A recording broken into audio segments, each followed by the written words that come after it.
What's going on, guys? I hope everyone's having a great day. I just got out of the shower, that's why my hair is a bit of a mess. Trying to knock out a YouTube video before the Tennessee and Alabama game comes back on.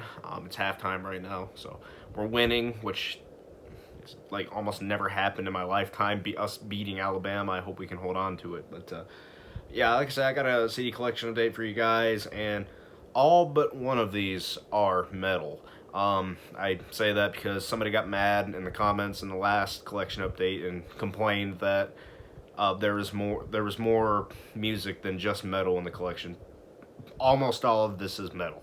Okay, and none of this is really underground stuff. This is all kind of, I won't say mainstream stuff, but more well-known stuff. Just mainly because I've been on a big kick for stuff. I've been on a kick for all the entry level bands that I was into for a long time before I dove more underground. So I'm just kind of on a big kick for all this stuff. So I've been trying to kind of gobble up as much as I can. But let's go ahead and get into it. So the first one we got here is Alchemist with, I believe that's pronounced Tripsis. It's actually a really good progressive metal album. It's off of Relapse Records as well.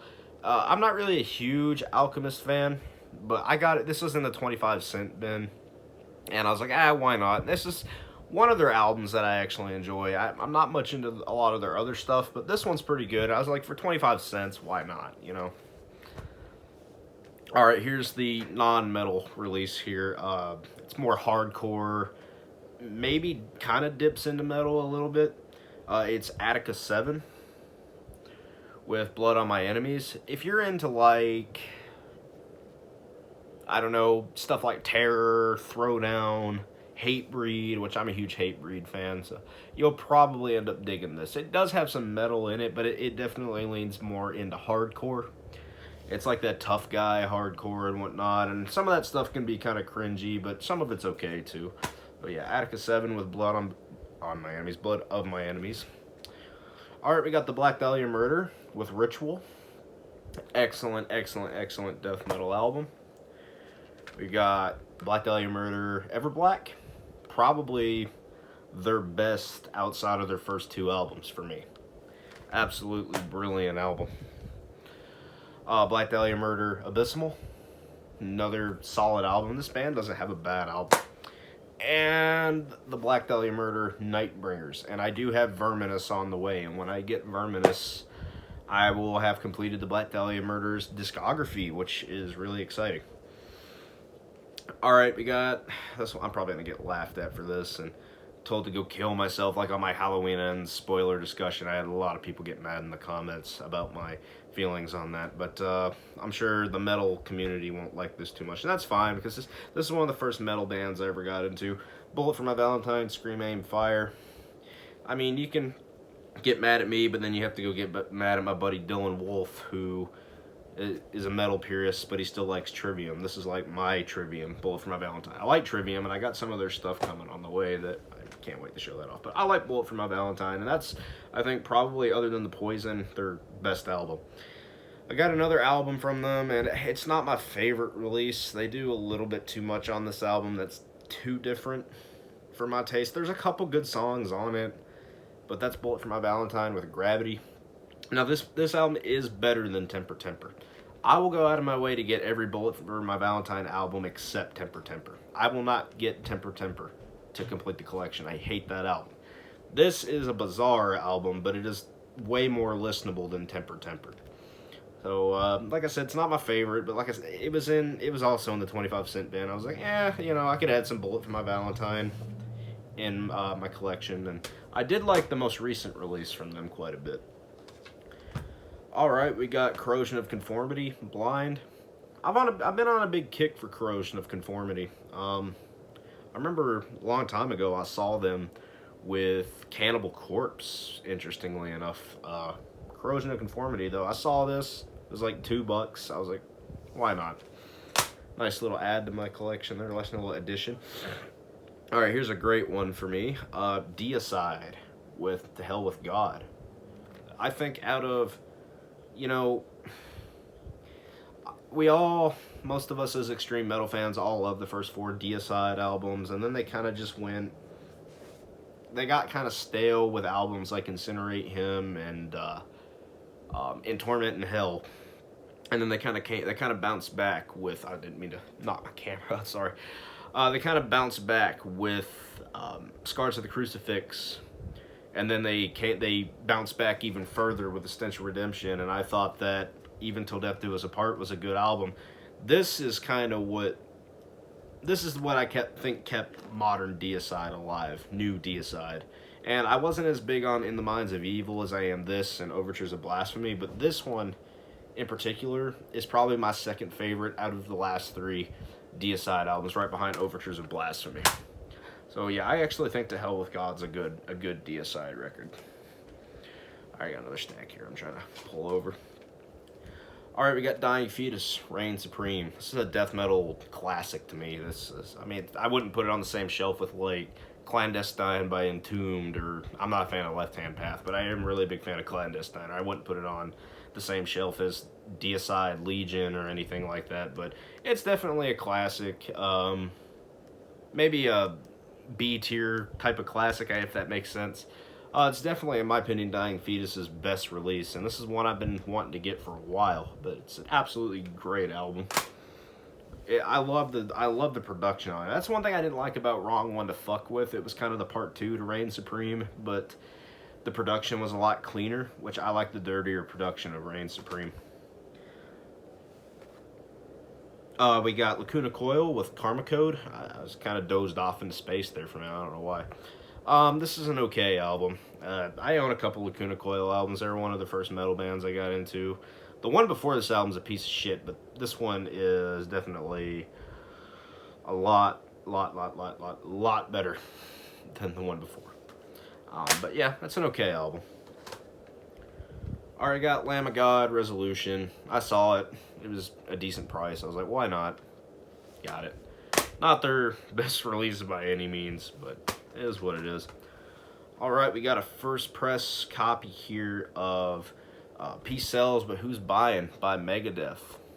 I actually put this on Facebook and Instagram. I have an Instagram now. If anybody out there has an Instagram and wants to add me on it, I do that to kind of keep up with a friend of mine who's here on YouTube who doesn't have Facebook anymore, and I'm still interested to see how his collection grows outside of YouTube and whatnot. But somebody actually messaged this. Somehow somebody saw that I got this, and they messaged me asking what I'd like to sell it to them for, and I told them it was not for sale, and then they got mad, and they called me a 9/11 victim. Anyway, yeah, Megadeth, Peace. I almost said Rust in Peace. That'd be cool if I could score a first press copy of Rust in Peace as well. But Peace Sells, Who's Buying?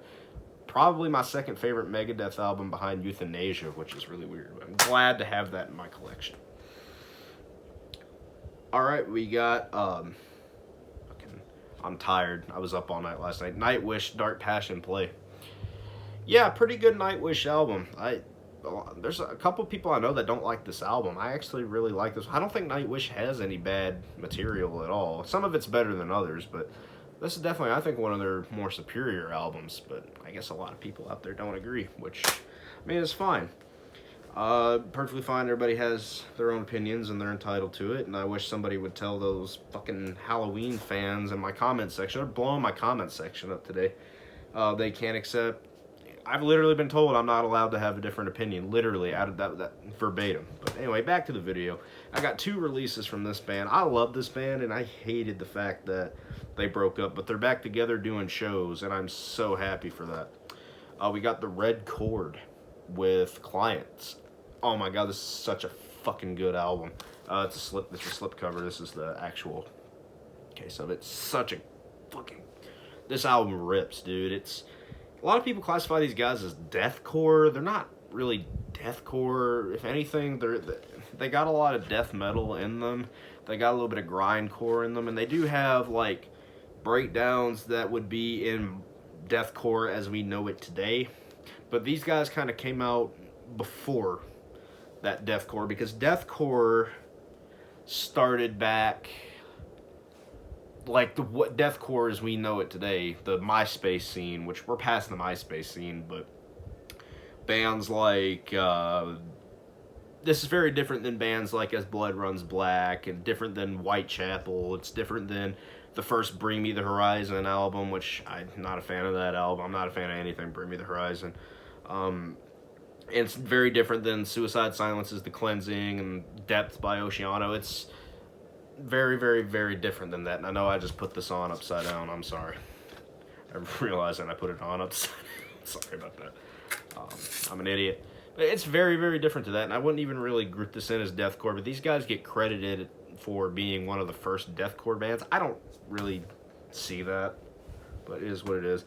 And we also got Fed Through the Teeth of... Fuck me, I'm stupid. Fed Through the Teeth Machine. Jesus. By the Red Chord, which I think this is their best release. This is such a fucking heavy album. You got... What's my favorite song? Hour of Rats is a ripper. I don't know if you guys can hear that. It is very obnoxious. I'm sorry. Every song on the album, fuck it. Hour of Rats is probably my favorite. And on this one, I'd say Black Santa is probably my favorite song. I mean, they're just so heavy, man. Like, the Red Chord just... They don't disappoint. I just wish they'd get back together and start putting music out. I'm gonna throw that away. Oh yeah, got one more. Last but not least, this is actually a really bizarre album by a Greek death metal band. We got Septic Flesh with Revolution DNA. This is an odd one from them. It's not their usual death metal sound, but I kind of dig this album. It was in the scratched bin, and like the scratched and damaged bin, but I pulled the disc out and looked at it, and it was perfectly fine. So I thought that was all that was in there, and it was 50 cents. And I was like, wow, okay. I knew of this release. I knew it was definitely a bizarre, weird release from them, but it's actually pretty alright. I like it. It's a lot more industrial. It's almost like industrial death metal with clean vocals and shit. It's an interesting listen. But yeah, that's going to conclude this collection update. I know there wasn't anything like underground or anything like that. I'm sorry if that's what you're looking for. This video is not for you. So that's my collection update. Hope you guys enjoyed it. Make sure to hit that like and subscribe button. Thank you guys for watching, and I'm out. Peace. And I'm sorry I keep shaking the camera.